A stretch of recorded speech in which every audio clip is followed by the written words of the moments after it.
9th का physics chapter है science and measurement, पहला चैप्टर तुम लोग पढ़ रहे हो पाठ 17। तो क्वेश्चन है इकाई क्षेत्रफल का क्या अर्थ है। डेंसिटी पढ़ाए थे तो तुम लोग को इकाई आयतन का अर्थ बतलाए थे और इसी क्रम में इकाई क्षेत्रफल का भी अर्थ बतलाए थे। और ये बोले थे किसी भी राशि के पहले अगर इकाई लगा रहे बहुत कुछ में काम देने जा रहा है। इस टाइप का इकाई क्षेत्रफल, इकाई चाल, इकाई आयतन, ये सब का अर्थ क्या होता है, एक को ढंग से समझ लिया तो सब समझ जाओगे। अब इकाई क्षेत्रफल जिसके पहले इकाई लगा रहे तो इकाई का अर्थ क्या बतलाए थे। इकाई का अर्थ एक होता है, बताएंगे। तो इकाई क्षेत्रफल का अर्थ हुआ, इकाई का अर्थ हो गया एक, और क्षेत्रफल की माप बैठा दो। क्षेत्रफल को हम लोग किसमें मापते हैं, SI यूनिट में। क्षेत्रफल की माप लंबाई गुने चौड़ाई। लंबाई के लिए क्या प्रयोग होता है unit, length, mass and time. SI unit में लंबाई के लिए मीटर। तो क्षेत्रफल बराबर कितना हो जाता है, क्षेत्रफल बराबर लंबाई गुने चौड़ाई। अब क्षेत्रफल का यूनिट यानी क्षेत्रफल की माप अगर निकालेंगे तो लंबाई की माप होगा, याद है ना, और गुने चौड़ाई की माप। तो क्षेत्रफल का SI यूनिट, तो लंबाई का SI यूनिट मीटर हो गया। मीटर को स्मॉल m से व्यक्त करते हैं। चौड़ाई भी मीटर, तो मीटर गुने मीटर, मीटर स्क्वायर। और मीटर स्क्वायर को क्या कहेंगे, स्क्वायर के वर्ग यानी वर्ग मीटर। तो क्षेत्रफल की माप यानी क्षेत्रफल का SI यूनिट होता है वर्ग मीटर, पता है ना। तो अब क्षेत्रफल की माप हो गया तुमको SI यूनिट वर्ग मीटर। तो इकाई क्षेत्रफल का क्या अर्थ हुआ, इकाई मतलब एक वर्ग मीटर को हम लोग इकाई क्षेत्रफल कहेंगे, समझा। जैसे इकाई क्षेत्रफल, इसका अर्थ हो गया इकाई के लिए एक, और क्षेत्रफल का SI यूनिट अगर लेंगे, SI माप, अंतरराष्ट्रीय माप लेंगे तो ये क्या हो जाता है वर्ग मीटर। तो एक वर्ग मीटर को हम लोग इकाई क्षेत्रफल कहेंगे। CGS में हम लोग अगर मान लो CGS पद्धति में लिए एक वर्ग सेंटीमीटर, तो CGS पद्धति में लेंथ के लिए सेंटीमीटर लेते हैं। तो एक वर्ग मीटर के बदला एक वर्ग सेंटीमीटर को हम लोग इकाई क्षेत्रफल कहेंगे, एक वर्ग CM। अगर FPS पद्धति ले फुट पाउंड सेकेंड, तो एक वर्ग फुट को कहेंगे इकाई क्षेत्रफल। बात को समझ रहा है। अगर हम लोग लंबाई को इंच में ले तो एक वर्ग इंच इकाई क्षेत्रफल कहलाएगा। किलोमीटर में ले तो एक वर्ग किलोमीटर इकाई क्षेत्रफल कहलाएगा।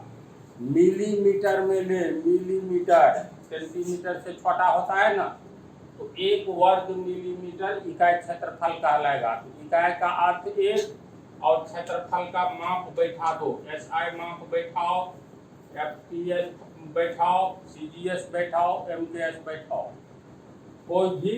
तो एक वर्ग मीटर, एक वर्ग सेंटीमीटर, एक वर्ग फुट, एक वर्ग इंच, एक वर्ग मील, एक वर्ग किलोमीटर, जो भी बोलेंगे एक लगा करके इकाई क्षेत्रफल में। तो बोलो इकाई क्षेत्रफल का अर्थ समझा तू लोग। अब दाब किसे कहते हैं ये भी आराम से समझ जाओगे। तो इसका हम पहले परिभाषा लिख देते हैं। इकाई क्षेत्रफल किसको कहेंगे तू लोग समझा, एक वर्ग मीटर या प्रति वर्ग मीटर। प्रति का मतलब क्या होता है, एक। कहते हैं ना इस देश में प्रति व्यक्ति आय 5,000 रुपया है।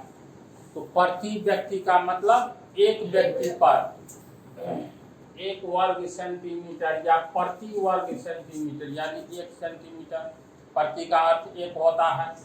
तो लोग इकाई क्षेत्रफल, इकाई आयतन बतलाए थे, तो इसी तरह इकाई क्षेत्रफल है। इसको अच्छी तरह समझ गया। अब क्वेश्चन नंबर 2 स्टार्ट करते हैं। तो तारो चलो ध्यान दो। दाब यानी प्रेशर किसे कहते हैं? तो तुम लोगों को दाब यानी प्रेशर के बारे में अभी तक कुछ मालूम है? हाँ, क्या मालूम है? बोलो। ऊपर प्रेशर और अति वायुमंडलीय प्रेशर यानी दाब कहो या दबाव कहो। दबाव, तो दबाव क्या होता है? ये धरती है, मान लो ये धरती है, एकदम समतल धरती। इस पर चटाई बिछा करके एक आदमी लेट जाओ, मतलब ऐसे लेट जाओ, ठीक है। अब ये थका हुआ आदमी है जो लेट गया, वो आदमी कह रहा है मेरे पीठ पर चढ़ो, तो एक आदमी, तो ये सोया हुआ आदमी के पीठ पर ये मान लो AB एक व्यक्ति है, धरती पर चटाई बिछा करके ये सोया हुआ है। उसके ऊपर अगर हम एक व्यक्ति खड़ा हो जाएंगे तो नीचे में जो लेटा हुआ है वो कहेगा दाब रहे हो हमको, कहेगा ना। यानी जो व्यक्ति इसके ऊपर खड़ा होगा वह नीचे वाला सोया हुआ व्यक्ति को नीचे की ओर बल लगा रहा है, तालबा से, पैर से, तो वह नीचे की ओर दबा रहा है। एक व्यक्ति और चढ़ जाओ, अब 2 आदमी इसको दाब रहा है, कहेगा ना रे हटो हटो। 3-4 आदमी चढ़ जाओ तो कहेगा हटो हटो हम दबा रहे हैं। तो ऊपर में अगर कोई व्यक्ति नहीं खड़ा होगा, ऊपर में AB जो व्यक्ति सोया हुआ है, इसके ऊपर में कोई दूसरा व्यक्ति नहीं खड़ा होगा तो ये नीचे की ओर नहीं दबाएगा। बात है ऐसी। अगर मान लो ये कोई बेंच है, इस पर ध्यान से देखो, ये एक किताब है, ये दूसरी किताब, ये तीसरी किताब, ये चौथी किताब और ये 5वीं किताब। 5 किताब ऊपर नीचे रखी हुई है। तो किताब नंबर 5 को ध्यान से देखो तो ये 4 किताब नीचे की ओर बल लगा रहा है, यानी दाब रहा है। तो दाब सबसे ज्यादा किस पर है? किताब नंबर 5 पर, क्योंकि इस पर 4 किताब का वजन है, द्रव्यमान है, जो नीचे की ओर किताब नंबर 5 को दबा रहा है। किताब नंबर 4 पर 1 2 3 किताब नीचे की ओर दाब रहा है। इसी तरह किताब नंबर 3 के ऊपर मात्र 2 किताब है, किताब नंबर 2 के ऊपर 1 किताब है। तो लोग ये बतलाओ सबसे ज्यादा दबाव किताब नंबर कितने पर लग रहा है? 5 पे। इसमें 2 मत नहीं ना है। सबसे कम दबाव किस पर लग रहा है? 1 पे। 1 पर। 1 के ऊपर कोई चीज है ही नहीं, तो क्या दबाव काम कर रहा है, दाब लग रहा है। हम लोग जिस पृथ्वी पर रहते हैं वह पृथ्वी चारों ओर से वायु से ढकी हुई है। जैसे जाड़े के टाइम में हम लोग अपने आप को एक कंबल से ढक लेते हैं ना, अपने शरीर को चारों ओर, तो इसी तरह हमारी पृथ्वी के चारों ओर वायुमंडल, हवा का एक बहुत मोटा परत है। और हम लोग जन्म लेते हैं इस पृथ्वी पर, उसी समय से अरबों खरबों टन वायु हमारे सर के ऊपर रहता है जी। ये हम लोग को नीचे की ओर दाब रहा है, लेकिन हम लोग महसूस नहीं करते हैं। लेकिन हम लोग अपने मस्तक पर 50 किलोग्राम का कोई मान लो वजन वाला सामान ले लेते हैं तो भारी लगेगा, नीचे की ओर ये दाबेगा, लेकिन अरबों टन वायु का दाब हमें महसूस नहीं होता है। तो ये तो बाद में बतलाएंगे। फिलहाल एक कंसेप्ट आ गया होगा, जो दाब या दबाव क्या चीज है, प्रेशर, इसी को कहते हैं। यहाँ किताब नंबर 5 पर 1 2 3 4 किताब नीचे की ओर दाब रहा है, यानी प्रेशर बना रहा है, प्रेशर क्रिएट कर रहा है, उत्पन्न कर रहा है। सबसे कम दबाव किताब नंबर 1 पर है। तो मोटा मोटी दबाव समझा। तो ये नीचे की ओर अगर बल नहीं लगाएगा तो किताब नंबर 5 को ये चारों किताब मिलकर के नीचे की ओर बल लगा रहा है, यानी दाब रहा है। तो बल लगाने के कारण ये दब रहा है। तो दाब का संबंध सीधा बल से है। जैसे मार्केट में हम लोग सब्जी खरीदते हैं, तो एक चीज तो लोग, ये कोई पॉलीथीन का थैला है, इसमें 1 किलोग्राम आलू है, समझ गया। एक दूसरा थैला है, इसमें 2 किलोग्राम आलू है, और कोई तीसरा थैला है, इसमें 3 किलोग्राम आलू है। इन तीनों को बारी बारी से उंगली में उठा करके देखो। तो उंगली में 1 किलोग्राम, 2 किलोग्राम, 3 किलोग्राम वाले आलू को हम लोग उठाते हैं पॉलीथीन में, तो भारी कौन सा लगेगा? 3 किलोग्राम। तो ऐसे जो हम लोग लटकाते हैं, तो हमारे उंगली पर ये जो पॉलीथीन लटका रहता है, जिसमें सब्जी रहती है, इस पर हमारी पृथ्वी नीचे की ओर इसे खींचती है। ये गुरुत्वाकर्षण चैप्टर है, आगे पढ़ेंगे। कोई भी सामान, कोई भी पिंड को पृथ्वी अपने केंद्र की ओर खींचती है। जिसका द्रव्यमान जितना अधिक होता है, पृथ्वी उसको उतना ही अधिक बल से नीचे की ओर खींचती है। इसीलिए 1 किलोग्राम के तुलना में 3 किलोग्राम या 2 किलोग्राम वाला पॉलीथीन हमें ज्यादा भारी लगेगा। अब जब ये नीचे की ओर, जैसे इसको मान लो उंगली में लटका लिए, तो उंगली पर नीचे की ओर इसमें पृथ्वी इसको खींच रही है, यानी बल लगा रही है, जिसके कारण उंगली पर दबाव बनेगा। पॉलीथीन का जो भाग उंगली पर रहता है उस पर। अब कल्पना करो 1 किलो सब्जी को तुम एक उंगली में भी उठा करके ला सकते हो। यही मान लो 10 किलो सब्जी एक बड़का पॉलीथीन में ले लो, तो एक उंगली पर उठेगा। उंगली के जिस भाग पर पॉलीथीन का पन्नी रहेगा, वो लगेगा दाब, यानी नीचे की ओर ये ये नीचे की ओर बल लगा रहा है, खींच रहा है, यानी ज्यादा दाब उत्पन्न कर रहा है, ऐसा महसूस होगा। तो दाब का अर्थ समझ गया। तो अब ये देखो, तो समुद्र में क्या होता है या तालाब में क्या होता है। अब ये मान लो ये समुद्र है, तो समुद्र में ये भाग समुद्र है, तो सबसे अधिक पानी कहाँ है? यहाँ पर है। यहाँ पर जो कोई मछली है, यहाँ पर मान लो एक मछली है, एक मछली यहाँ पर है, तो यहाँ मछली ए है, यहाँ मछली बी है। बोलो सबसे ज्यादा दबाव ए पर काम करेगा कि बी पर?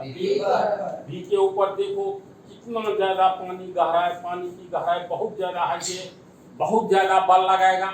तुम्हारे शरीर पर एक 6 महीना का बच्चा को गोदी लो, 10 किलोग्राम रहता भी नहीं होगा ठीक से। एक जो है पहलवान को गोदी ले लो, तो पहलवान जो है एकदम विशाल शरीर का है, उसका द्रव्यमान ज्यादा है, तो नीचे की ओर ये ज्यादा बल लगाएगा, और पहलवान हम लोगों के कंधे पर ज्यादा दबाव उत्पन्न करेगा, है ना। जैसे स्टेशन पर जब उतरते हो, तो एक 20 किलोग्राम का चावल का पैकेट है, एक 50 किलोग्राम का, तो 50 किलोग्राम वाला का कुली ज्यादा पैसा लेता है, कहता है बहुत भारी है। भारी का अथवा इसको जब हम लोग मस्तक पर लेंगे, ये नीचे की ओर बल लगाएगा और दाबेगा ज्यादा। जितना द्रव्यमान बढ़ाएंगे, वजन बढ़ाएंगे, उतना दाबेगा। तो द्रव्यमान बढ़ने से दबाव बढ़ता है। यहाँ पर विशाल जल राशि है, इसको बहुत ज्यादा द्रव्यमान वाला जल दाब रहा है नीचे की ओर, तो बी पर ज्यादा, सबसे ज्यादा दबाव प्रेशर काम करेगा। ए के ऊपर थोड़ा ही पानी है, 2-4 फीट है, ए पर लगने वाला ऊपर से पानी का बल कम होगा, ए पर दबाव, मछली ए को दबाव कम महसूस होगा। समझ गया? मोटा मोटी प्रेशर, दबाव क्या चीज होता है, तो इसकी परिभाषा होती है, इकाई क्षेत्रफल पर लगते हुए बल को दाब कहते हैं। इकाई क्षेत्रफल अभी तुरंत बतलाए हैं। हाँ, एक परिभाषा। वर्ग मीटर या हाँ। वर्ग। देखो जो बतलाते हैं कंसेप्ट लो, साइंस मैथ कभी नहीं रखने वाला विषय है। अब इस पर तुम लोग हिसाब बनाओगे, फिजिक्स हो या मैथ हो, थ्योरी पढ़ लेने के बाद प्रैक्टिकल कैसे होता है, हिसाब बनाने पर नहीं होता है। तो इसलिए परिभाषा सब एकदम दिमाग में सेट करो, कोई परिभाषा रखने वाला नहीं होता है। इकाई क्षेत्रफल पर लगने वाला बल को दाब कहते हैं। अब इकाई क्षेत्रफल किसको कहते हैं मालूम है ना? अब ध्यान से देखो, ये ABCD, ये तुमको एक मान लो लकड़ी का तख्ता है, समझ गया? ये 5 मीटर चौड़ा है, ये 4 मीटर चौड़ा है। आयताकार हिल भी ले सकते हो, लेकिन बेहतर ढंग से कैसे समझोगे इस पर उदाहरण तो सैकड़ों नहीं अनंत उदाहरण दिया जा सकता है। तो ABCD कोई तख्ता है जिस पर कोई पलथिया मार करके बैठा है। पलथिया मार करके मतलब दोनों पैर ऊपर रख करके बैठे हुआ है। या छोड़ो, इसका पहले क्षेत्रफल निकालो तो एरिया यानी क्षेत्रफल AR, किसका ABCD, इसका अर्थ हो गया, मैथ में बतला रहे हैं, ज्योमेट्री अभी चल रहा है। 1 2 3 4 शीर्ष होता है चतुर्भुज में, एरिया ABCD, इसका अर्थ हुआ 4 शीर्ष है तो ये चतुर्भुज हो गया, 3 रहेगा तो त्रिभुज होगा, 5 रहेगा तो पंचभुज होगा, ये सब बतला दिए हैं। तो एरिया ABCD का अर्थ हुआ क्षेत्रफल ABCD का, ABCD का क्षेत्रफल यानी भीतर वाला जगह कितना हो गया, तो लंबाई गुने चौड़ाई। लंबाई कितना है 5 मीटर, चौड़ाई 4 मीटर, 20 मीटर कितना हो गया, अंक को अंक से गुना करो, 5 गुने 4 20, मीटर गुने मीटर, मीटर स्क्वायर यानी वर्ग मीटर। तो इसका क्षेत्रफल कितना हो गया 20 वर्ग मीटर। ठीक है, इस पर ये रखा हुआ है, इस पर से कोई व्यक्ति आया और इस पर घूमने लगा या खड़ा हो गया, कहीं भी खड़ा होगा तो पूरा तख्ता नीचे की ओर दबाएगा। पहले ये बोलो, जहां खड़ा होगा वहीं नहीं बल लगता है। तुम एक कंधे पर, जो कंधा होता है ना हम लोग को, एक कंधे पर तू वजन रख लो, पूरा शरीर को ये नीचे की ओर दाबेगा, यानी पूरे शरीर पर बल लगाता है। हाथ को उठाएंगे 50 किलो का तो हाथ को नीचे चलेगा पूरा शरीर। अब हाथ में तू किसी व्यक्ति को उठा लो ना नीचे ऐसे, से या 50 किलोग्राम वजन का कोई पिंड उठा लो, तो सिर्फ हाथ पर ही नहीं ना दबाव महसूस होगा, पूरे शरीर पर ये बल लगाता है। ऐसा होता है ना, ये हाथे को खाली भारी लगता है नहीं ना।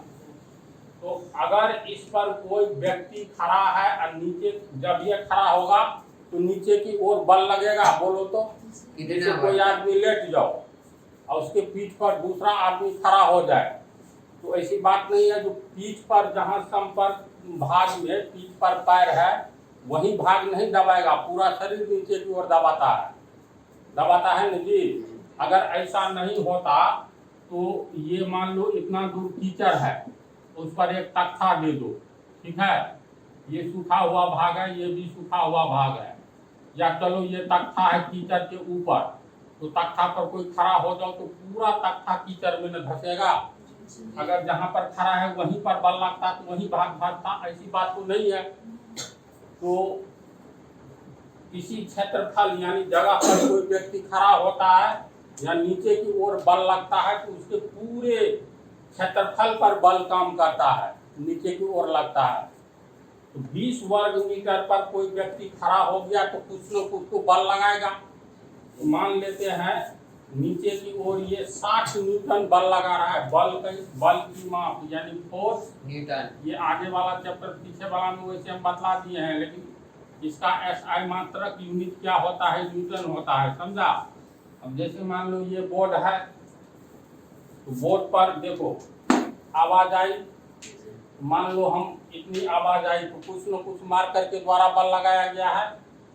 अब जोर से आवाज आई तो पहले मान लो पहले की तुलना में 3 गुनी आवाज है, तो पहले 2 न्यूटन बल लगाए, तो अब द्वितीय 6 न्यूटन बल लगाए। तो इस तख्ता पर कोई व्यक्ति खड़ा हो गया तो कुछ न कुछ न्यूटन बल लगा रहा है। मान लो 60 न्यूटन का बल लगाता है, तो इसका अर्थ है इस पर लगने वाला बल F कितना है?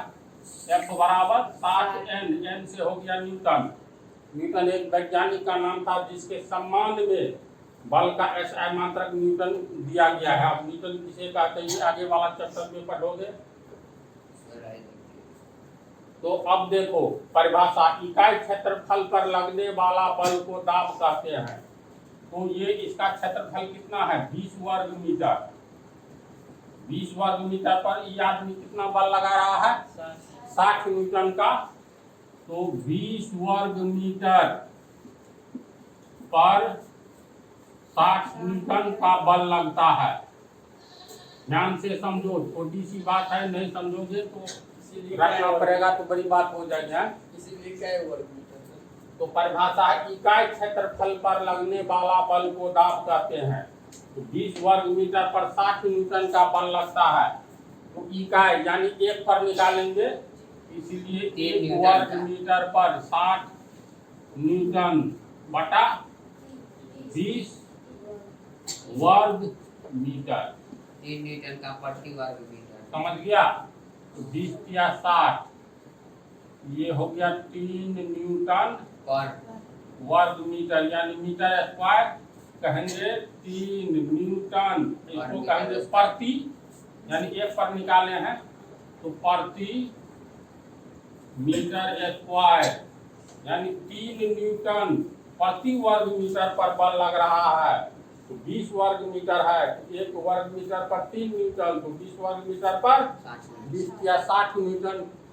तो दबाव कितना काम कर रहा है? 3 न्यूटन प्रति वर्ग मीटर। ये न्यूटन प्रति वर्ग मीटर दाब के लिए प्रयोग किया जाएगा। ऐसा यूनिट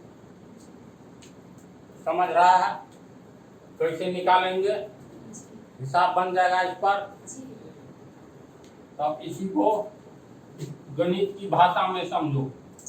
मान लेते हैं क्षेत्रफल का इंग्लिश एरिया होता है, ठीक है? एरिया को ए मान लो, लगने वाला बल को F मानते हैं।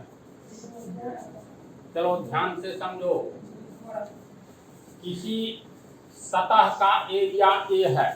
ए का मान वर्ग मीटर में हो सकता है, वर्ग किलोमीटर में हो सकता है, वर्ग इंच किसी में भी हो सकता है, लेकिन सिर्फ SI मात्रक का प्रयोग करना है। समझा?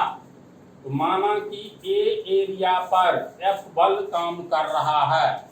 माना कि एरिया यानी क्षेत्रफल ए पर कितना बल काम कर रहा है? F बल काम कर रहा है, F बल लग रहा है। इसीलिए इकाई एरिया पर ए एरिया पर F बल लगता है, तो इसीलिए इकाई एरिया पर दायां बटा बायां एक नियम क्या होता है? F बटा ए बल लगेगा। तो देखो इकाई क्षेत्रफल पर कितना बल लगेगा? F बाय ए। इकाई क्षेत्रफल पर लगने वाला बल को दाब कहते हैं, तो यही ना दाब हो गया। अतः प्रेशर, इसको हम लोग P से व्यक्त करेंगे। समझा? बराबर F क्या हो गया? बल, मान जी फोर्स। फोर्स, ये हो गया फोर्स के जगह पे न्यूटन भी दे सकता है। ये तो SI मात्रक में ना बल बटा ए एरिया यानी क्षेत्रफल, फोर्स में ए। अतः P बराबर F बाय ए। अब ये हो गया समीकरण, F बराबर P होगा, इसीलिए F बराबर P या A बराबर P बाय F। या ए निकालोगे तो P यहाँ आ जाएगा। मूल समीकरण ये हो गया। समझा? ये हो गया तुमको फॉर्मूला दाब का, यानी फोर्स बल बराबर दाब गुने क्षेत्रफल। इसको जैसे निकालो, अब ये तो समीकरण हो गया, ये इसको फार्मूला मानो या इसको मानो। तो बल बराबर दाब गुने क्षेत्रफल या दाब बराबर बल बटा एरिया, बल बटा क्षेत्रफल, याद रहेगा। इसको अच्छी तरह समझा तो चलो इसको उतारो।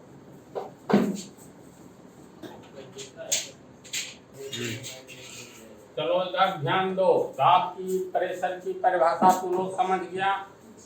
अब उसका एसआई यूनिट क्या होता है, हम लोग इसको कैसे मापते हैं, यानी दाब के लिए किस माप का उपयोग करेंगे एसआई यूनिट का, इसका तरीका क्या बोले थे, पहले फार्मूला लिख लो। तो इकाई क्षेत्रफल पर लगने वाला बल को दाब कहते हैं। तो बल बटा क्षेत्रफल ये होता है ना, फोर्स बटा एरिया, है ना। बल के लिए दाब का एसआई मात्रक बल के लिए न्यूटन बराबर बल का एसआई मात्रक बटा क्षेत्रफल का एसआई मात्रक लिखेंगे। बल का एसआई मात्रक क्या होता है, तो न्यूटन वर्ग मीटर। तो बल का एसआई मात्रक न्यूटन होता है और क्षेत्रफल का क्या होता है, मीटर स्क्वायर या वर्ग मीटर। तो न्यूटन के लिए हम लोग एन का प्रयोग करेंगे, मीटर स्क्वायर के लिए स्मॉल एम इसका स्क्वायर।